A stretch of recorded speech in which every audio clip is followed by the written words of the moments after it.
గుండె జబ్బులు రాకుండా ఉండాలంటే తీసుకోవాల్సిన జాగ్రత్తలు. ఇది మహమ్మారి జబ్బు కాబట్టి రాకుండా ఉంటే బాగుండు అని ప్రతి ఒక్కరూ కోరుకుంటారు. కానీ దురదృష్టం ఏమిటి అని అంటే తెలిసి తెలియకో చాలామంది స్ట్రెస్కి గురవుతూ ఉంటారు.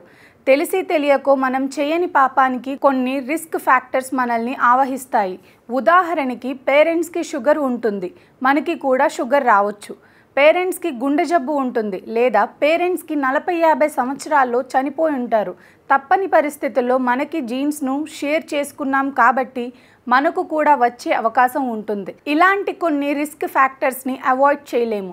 మన చేతిలో ఏమీ లేదు. కానీ మన చేతిలో ఉన్నది మాత్రం ఏమిటంటే ఎక్సర్సైజ్ రెగ్యులర్గా చేయటం, స్ట్రెస్ని తగ్గించుకోవటం, రిలాక్సేషన్గా ఎక్సర్సైజ్ చేయటం లేదా యోగా చేయటం, అన్నిటికన్నా ముఖ్యమైనది స్మోకింగ్కి దూరంగా ఉండటం. మోడిఫైబుల్ రిస్క్ ఫ్యాక్టర్స్ అంటాము.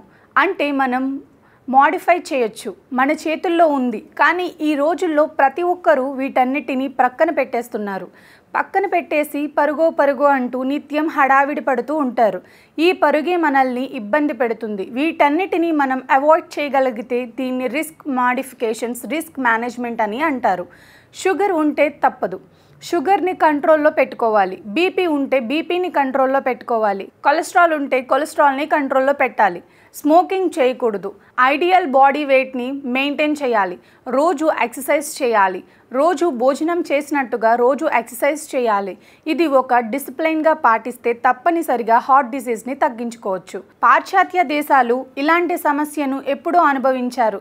విపరీతంగా ఉంది. వాళ్ళు ఈరోజు గుండె జబ్బుల్ని పూర్తిగా అదుపులోకి తీసుకురాగలిగారు. ఉదాహరణకు అమెరికాలో చూస్తే గుండె జబ్బులు తగ్గిపోతున్నాయి. భారతదేశంలో గుండె జబ్బులు విపరీతంగా పెరుగుతున్నాయి. కారణం ఏమిటంటే వాళ్ళు ఆల్రెడీ మనకన్నా ఒక స్టెప్ ముందులో ఉన్నారు.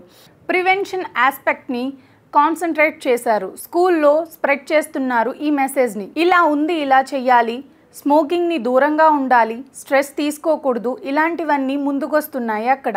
మన దగ్గర పరిస్థితులు వేరు. దీనికి ఒక కారణం కాదు, అనేక కారణాలు ఉన్నాయి. హైదరాబాదు భారతదేశంలోనే షుగర్ క్యాపిటల్గా ఉంది.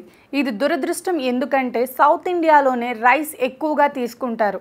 అది ఒక కారణం అయితే రెండో కారణం స్ట్రెస్ లెవెల్స్. అంటే ఒక 5-6 ఇండియన్ మెట్రో సిటిజన్ని గమనిస్తే హైదరాబాద్ గ్రోత్ చాలా ఫాస్ట్గా పెరుగుతుంది. మిగిలిన సిటీస్తో పోలిస్తే ఈ ఫాస్ట్గా పెరిగే అర్బనైజేషన్ వలన ప్రాబ్లమ్స్ కూడా పెరిగిపోతున్నాయి. సిటీకి అందరూ వచ్చేస్తున్నారు. సిటీలో అందరం ఉండాలనుకుంటున్నాం, కానీ పరిస్థితులు అందరికీ అనుకూలించవు. దాని వలన స్ట్రెస్కి గురవుతూ ఉంటారు. ఈ ర్యాపిడ్ అర్బనైజేషన్, ర్యాపిడ్ డెవలప్మెంట్స్లోనూ వచ్చిన చిక్కులు ఇవన్నీ. దాంతో పాటుగా కొన్ని మనకు బేసిక్గానే రైస్ ఎక్కువగా తీసుకోవటం, ఎక్సర్సైజ్ సరిగ్గా చేయకపోవటం, స్వీట్స్ ఎక్కువగా తీసుకోవటం లేదా జంక్ ఫుడ్ ఎక్కువ తినకూడదు. ఈ రోజున గమనిస్తే 5 ఏండ్ల వెనక్కి ఇప్పటికి చూస్తే ఎక్కడికి వెళ్తే అక్కడ మెక్డొనాల్డ్స్, పిజ్జా, హాట్స్, కేఎఫ్సి, బేకరీలు, ఫాస్ట్ ఫుడ్ సెంటర్స్ ఉంటున్నాయి.